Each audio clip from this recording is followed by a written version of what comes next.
கர்த்தருக்கு பிரியமானவர்களே, இந்த அற்புதமான தொடர் கர்த்தர் எப்படி வழிநடத்துகிறார் என்று நாம் தொடர்ந்து கற்றுக்கொண்டு வருகிறோம். அவருடைய வார்த்தைக்கு நேராக போவோம்.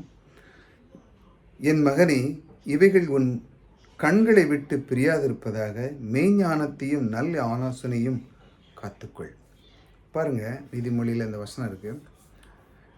என் மகனே, தேவன் எப்படி நம்மளை வழி நடக்கிறாரோ நீ எப்படி இருக்கணும்னா, இவைகள் உன் கண்களை விட்டு பிரியாதிருப்பு. எவைகள்? தேவனுடைய வார்த்தை.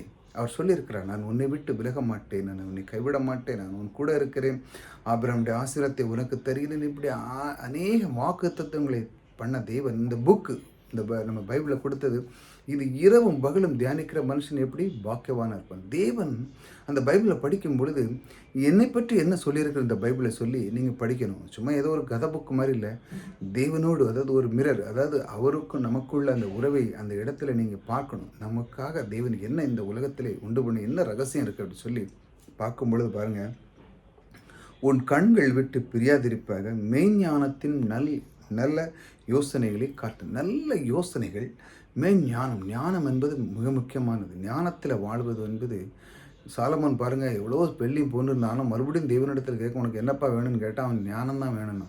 ஏன்னா தேவன் அதை ரொம்ப அவர் மனமகிர்ந்து அவர் ரொம்ப மகிழ்ச்சியாக இது கேட்டது ரொம்ப அற்புதமாக இருக்குன்னு சொல்லி அவனுக்கு ஞானத்தை மட்டுமல்ல, கூடவே என்ன கொடுக்குறார்? செல்வம் கொடுக்குறார். ஏன் செல்வம் கொடுக்குறாருன்னா, ஒரு மனிதனிடத்தில் ஞானம் இருந்தாலே அவனுக்கு எல்லா ஆசீர்வாதங்களும் வரும் என்று காமிக்கிறார்.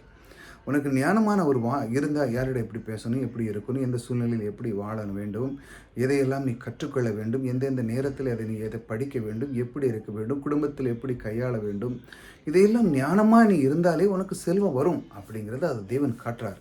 அது ஞானத்தையும் நல்ல நல்ல யோசனைகள்லாம் நான் பாருங்கள், நிறைய பேர் நல்ல யோசனை கொடுப்போம், இப்படி வாழு, இப்படி இருன்னு. யாராட்டும் கெட்டதை பண்ணே உங்களுக்கே பிடிக்காது. ஏன்னா அந்த சரீரமே அப்படி தான் பில்டு பண்ணியிருக்கு. கெட்டது இருந்தனாலே ஒரு மாதிரி டில் ஆயிரும். நல்லா இருந்துச்சுன்னு வச்சாங்க, நீங்கள் எவ்வளோ நல்லா இருப்பீங்க.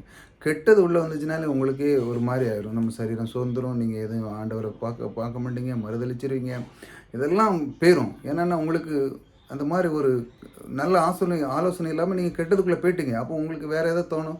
நல்ல ஆலோசனையில் கேட்குறவங்ககிட்ட நீங்கள் கேட்டிங்கன்னா உங்களுடைய வாழ்க்கை மிக சிறப்பாக இருக்குன்னு அவர் கற்றுக் கொடுக்குறார். இதை காத்துக்கொள் என்று சொல்கிறார். கர்த்தர் எப்படி வழி நடத்துகிறார் பாருங்கள். இதே போல் உங்களுடைய வாழ்க்கையிலும் கர்த்தர் உங்களை வழி நடத்துவார். கர்த்தர் உங்களோடு கூட இருக்கிறார். கர்த்தர் உங்களை ஆசீர்வதிக்கிறார்.